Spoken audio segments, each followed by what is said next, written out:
사무엘상 2장 27절에서 30절입니다. 우리 다 찾으셨으면 한음성으로 하나님 말씀 읽도록 하겠습니다. 하나님의 사람이 엘리에게 와서 그에게 이르되 여호와의 말씀에 너희 조상의 집에 애굽에서 바로의 집에 속하였을 때 내가 그들에게 나타나지 아니하였느냐? 이스라엘 모든 지파 중에서 내가 그를 택하여 나의 제사장을 삼아 그로 내 단에 올라 분향하며 내 앞에서 에봇을 입게 하지 아니하였냐?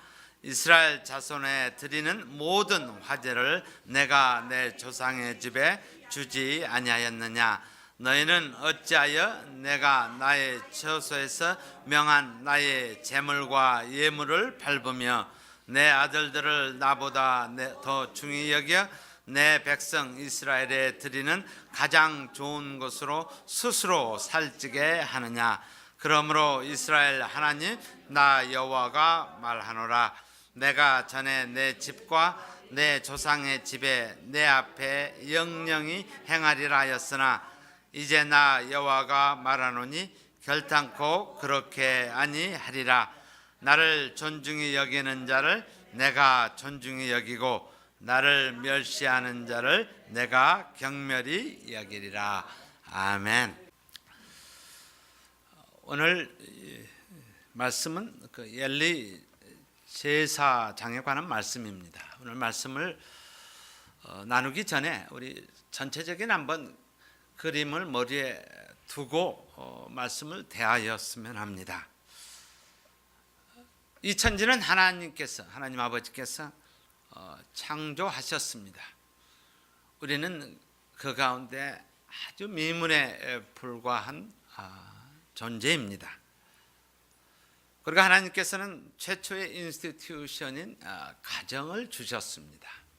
그리고 가정에 하나님 아버지가 우주적인 하나님이 계신 것처럼 동일하게 가정에 아버지를 세워주셨습니다.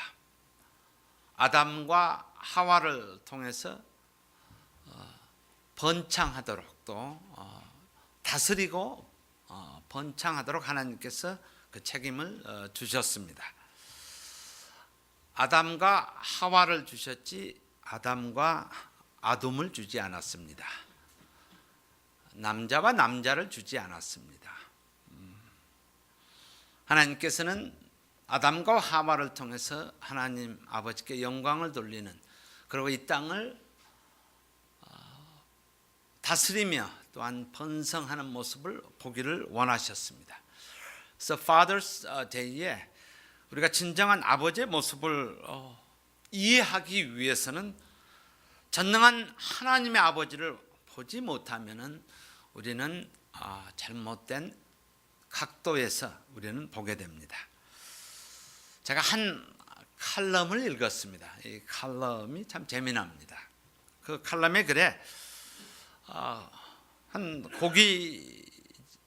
고깃점이었습니다. 우리 고기를 파는 그러한 곳에서 주인을 고기를 사러 왔던 주인을 부르는 또 고기를 주문하는 그러한 글이었습니다.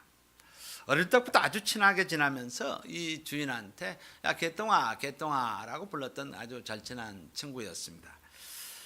이 친구가 이제 커서 점잖은 옷을 입고 정육점에 들어왔습니다. 그러면서 개똥아 야 고기 한 근 좀 주라라고 이렇게 오더를 했습니다. 그래서 친구가 이 고기 한 근을 썰고 있는 중에 한 손님이 다시 들어오더니 이렇게 주문을 했습니다. 여보게 박서방 고기 한 근만 주시게나 이렇게 이야기했다고 합니다. 둘 다 한 근씩 주문을 했는데 두 번째 주문한 사람의 고기가 조금 더 커 보이더랍니다. 그래서 첫 번째 온 사람이 화가 좀 났어요. 친한 친구인데 화가 나서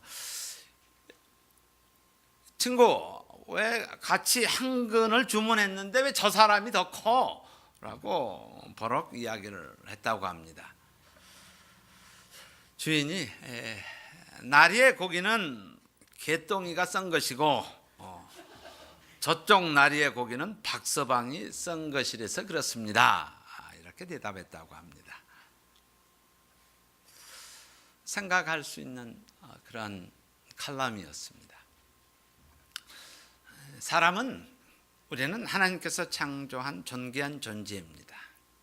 우리 모두는 존중받고 싶어 합니다. 무시받는 것보다 존중받기를 좋아합니다. 나를 위해주면 나도 그 사람을 위해주고 싶습니다. 또 나를 무시하면은 나도 잘해주고 싶지 않은 그런 마음입니다. 하나님 아버지는 어떨까요? 라는 이 짧은 칼럼을 통해서 하나님 아버지는 어떠실까요? 저는 예전에 그런 생각을 했어요. 참 하나님 좀 치사한 것 같은 생각이 좀 들었어요. 하나님 아버지는 저희들이 또 내가 하나님 아버지를 인정해 주시는 것을 좋아했어요.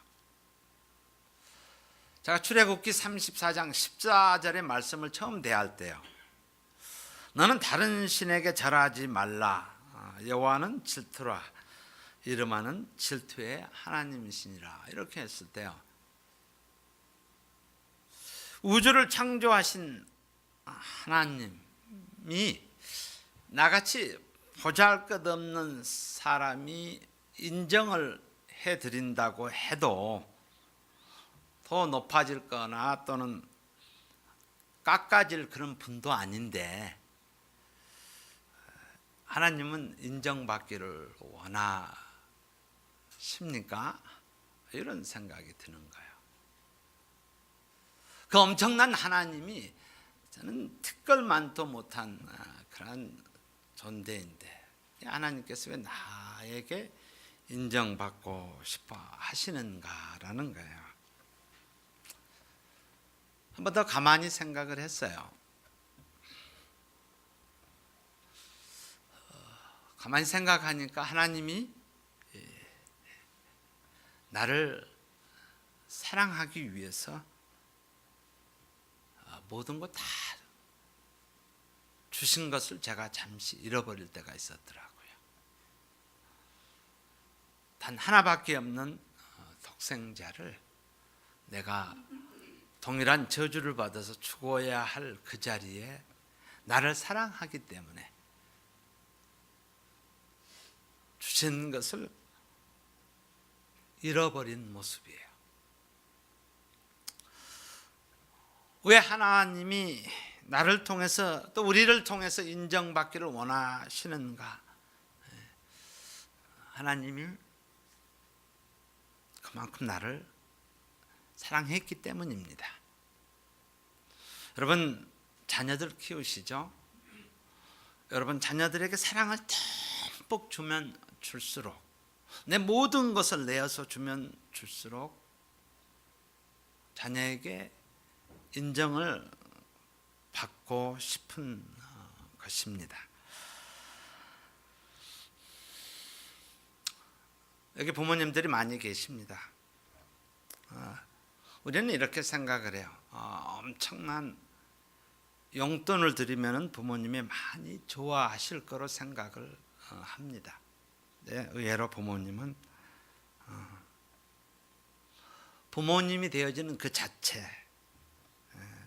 자체 소중함과 또 귀하게 내 아버지 되신 그 아버지의 그 귀하심 그것을 인정받기를 원하십니다. 근데 우리는 그런 표현적으로 하기가 쉽습니다. 그러나 부모님들에게 여쭤보면은 내가 내 아버지 되어지는 것, 그 사실, 그 인정 그것이 나에게는 소중하다라는 것이에요. 우리가 믿음 생활하다 보면은 잠시 우리는 우리의 생각이 이렇게 잠시 삐뚤어 나아가기가 쉽습니다. 방향이 잠시 아차하는 순간에 우리가 차를 운전하다가 가야 할 곳을 벗어나서 데이드림을 하면서 잠깐 빠질 때가 있습니다. 우리는 하나님을 이렇게 생각을 합니다. 잘못된 그런 신앙생활이 되기 쉽은 부분입니다. 하나님을 무엇을 얻어내는 도구 원천으로만 생각을 합니다. 그래서 필요하면은 하나님 저 이거 주세요. 이거 좀 도와주세요. 나 이거 없어요. 이렇게 이야기합니다. 네? 하나님 아버지는요, 나와 교제하고 싶고 또 나에게 인정받고 싶어 하십니다. 계시록 3장 20절에 보면은 이렇게 기술됩니다. 볼지어다 내가 문 밖에 서서 두루노니 누구든지 내 음성을 듣고 문을 열면 그에게로 들어가 그러 더불어 먹고 그는 나로 더불어 먹으리라. 나 너랑 교제하고 싶다. 이게 하나님이세요. 나 너랑 가까이 지내고 싶다. 우리 자식들이 방학 돼서 오잖아요. 많은 것보다 나 너랑 시간 갖고 싶다라는 하나님과 더불어 사는 것이 진정한 믿음 생활 또는 신앙 생활입니다. 오늘 엘리 제사장의 모습을 한번 보았으면 합니다. 27절에서 28절에는 하나님께서 엘리 제사장에게 주신 그 은혜를 기술하고 있습니다. 우리 27절에 보면은 같이 반복되는 단어가 내가라는 단어입니다. 27절 마지막에 내가 그들에게 애굽에 있을 때 그들에게 나타나지 아니하였느냐, 너희들을 구원하지 않았느냐. 28절에 이스라엘 모든 지파 중에서 내가 그를 택하여 나의 제사장으로 삼지 않았느냐. 그리고 28절 마지막 부분에 내가 내 조상의 집에 주지 아니하였느냐라고 하나님께서 은혜를 베풀어 준 부분에 대해서 말씀하십니다. 그리고 29절 30절은 그러나 너는 이렇게 시작이 됩니다. 하나님이 지적하는 엘리 제사장의 문제가 뭐였을까요? 라고 묵상을 하였습니다. 29절에 보시면은 커회하게 나옵니다. 내 아들들을 나보다 더 중히 여겨. 이렇게 하나님께서는 엘리 제사장, 지금으로 말하면 영적 리더인 목사들에게 이야기하는 거예요. 제사장의 자리는 하나님을 높이는 자리입니다. 하나님께서는 지금 엘리 제사장의 무능을 지금 탓하고 있는 것은 아닙니다. 엘리 제사장의 지금 하나님을 높이지 않고 자식을 높였다라고, 자식을 사랑했다라고 지금 하나님께서 말씀하고 계십니다. 저는 이 말씀을 대하면서 어쩌면은 제가 이 자리에 섰기에 가장 두려운 말씀입니다. 내가 하나님을 높여야 함에도 불구하고 그러지 못한 나의 모습이 오늘 29절에 있었다면, 혹시 제가 섬기면서 하나님을 또 예수님을 높여 드려야 하는데 저의 부족한 언어로, 저의 부족한 행실로 그러지 못하였다라면 저를 용서해 주셨으면 합니다. 제일 어쩌면 가장 두려운 말씀입니다.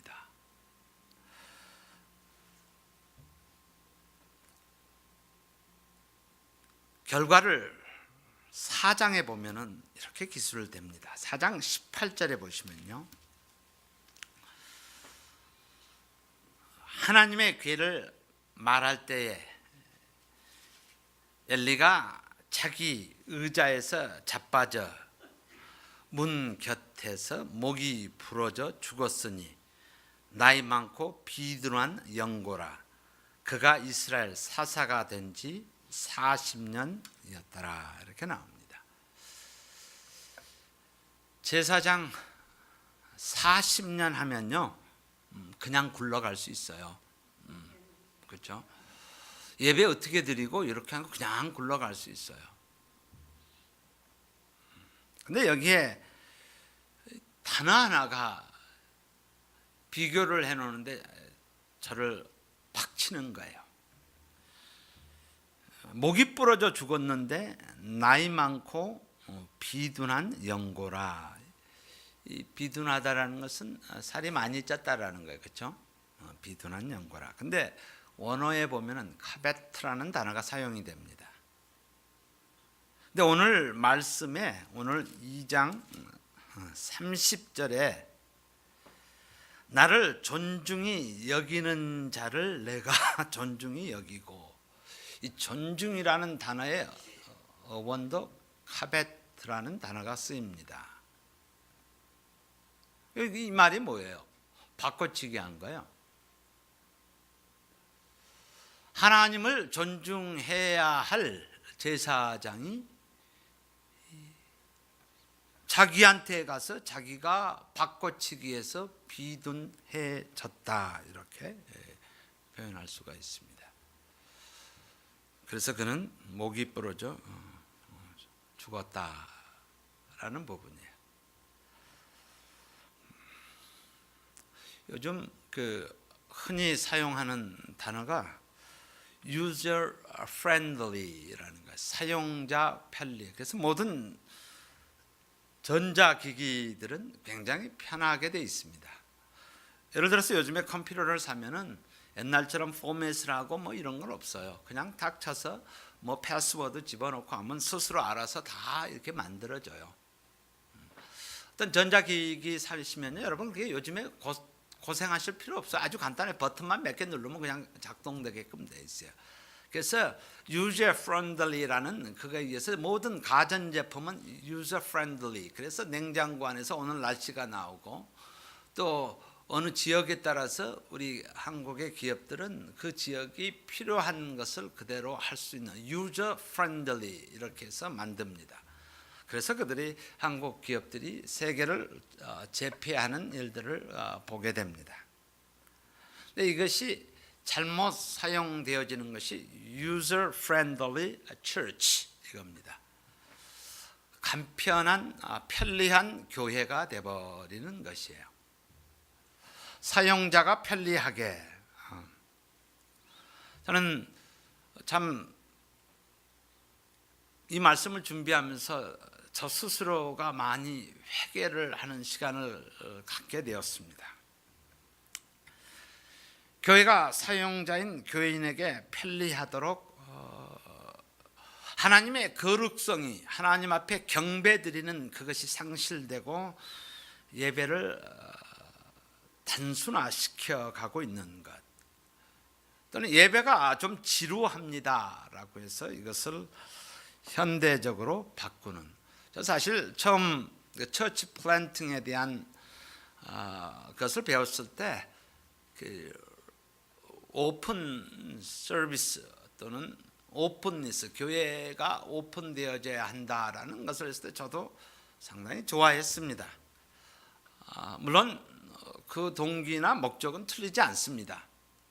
근데 그것이 잘못 적용하면은 전능자 하나님 앞에 드려야 할 예배가, 그것이 user friendly worship으로 바뀌어질 수 있다는 사실입니다. 그 선은 우리가 영적으로 깨어있지 않으면 쉽게 넘어가 버릴 선이라는 것입니다. 우리 교회는 그래도 거의 모든 성도님들이 성경 찬송을 가지고 오십니다. 그러나 요즘 많은 교회는 그냥 몸만 가서 오늘 예배 잘 봤다, 예배를 드렸다가 아니라 I watch worship, 그렇게 해서 feel good, 기분 좋아, 하고 오는 이게 라인이 아주 간단합니다. 아주 간단해요. 하나님 앞에 드려야 할 예배가 그렇게 되어지는 거죠. 교회 말씀이나 가르침에도 사용자의 심기를 조금 불편하게 할 것 같으면은 뺍니다. 이거는 심기를 불편하게 해서. 이것도 믿지 않는 자 seeker oriented 할 때는 사실 중요해요. 마음을 닫아버리면 하나님 말씀도 못 들으니까요.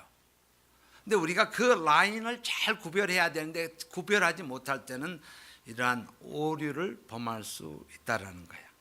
그러다 보니까 user friendly worship 처치가 요즘 말로 하면 수염 잡는 손자가 되어지는 거예요. 수염 잡는 교회가 되어지는 이런 생각을 한번 해봤습니다.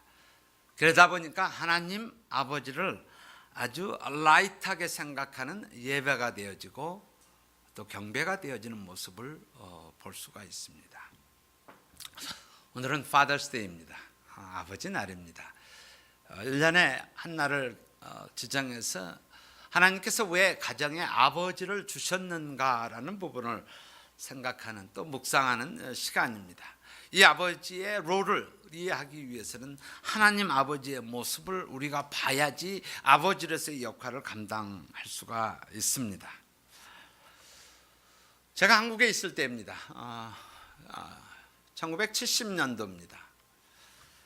엘빈 토플러의 미래학자입니다. 제3의 물결 해가지고 아주 파퓰러 했었습니다. 제가 미국에 오기 전이었어요. 그때 이 이야기를 들었을 때 좀 너무너무 황당한 이야기였어요. 저 사람이 좀 이렇게 된 사람이 아닌가. 아무리 미래학자라 그래도 저렇게 할 수 있을까라는 거예요. 벌써 40년이 지났습니다. 40년이 지난 후에 그가 그 당시에 썼던 책에 이렇게 기술됩니다. 생명공학의 발달로 인해서 정자와 난자, 수정란을 보관하는 그런 시대가 될 것이다 라고 했습니다. 그 당시에서는 사실 꿈 같은 소리죠. 그 다음에 실험 결혼이 experimental marriage, 실험 결혼이 있을 것이다. 결혼하기 전에 실험을 해보고 결혼할 것이다. 획기적인, 그 당시 우리 문화로서는 상상도 안 되는 그 이야기를 한 거예요. 근데 지금은 40년이 지난 지금은 cohabitation, 동거가 보편화되어 있습니다. 지금 미국에 태어나는 30%, 약 30%는 이 아이의 출생은 동거에 의해서 태어납니다. 아이가 태어나서 불편하면 그리고 헤어지는 responsibility, 책임이 사라진 시대가 되어버렸습니다. 그리고 그 당시 그 책에 동성애에 대해서 이야기합니다. 그리고 일부 다처제에 대해서 이야기합니다. 앞으로 40년 후에는 이러한 모습으로 전개될 것이다 라고요. 그래서 요즘에는 이것뿐만 아니라 여러분 다중혼이라는 게 생겨납니다. 다중혼이 뭔지 아세요? 남자가 셋, 여자가 둘이 결혼해서 사는 다중혼이 이루어지는 세상입니다. 요즘 자녀 만드는 거 자기 원하는 대로 난자 사고 정자 사서 만들어요.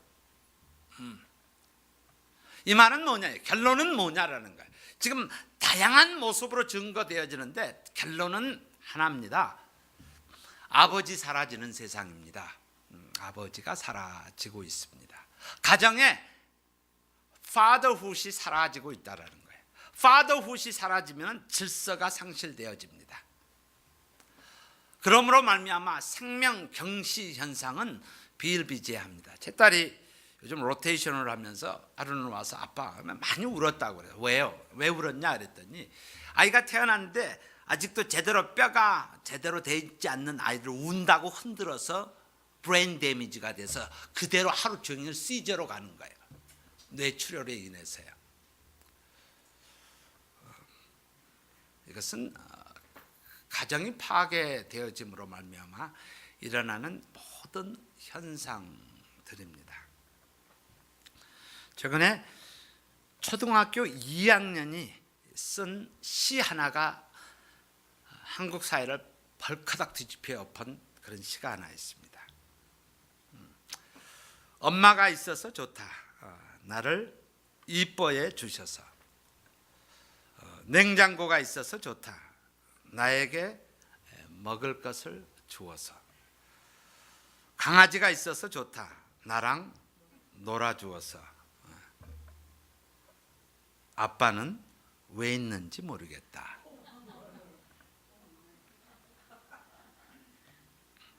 발가락 뒤집을만 하죠. 그렇죠?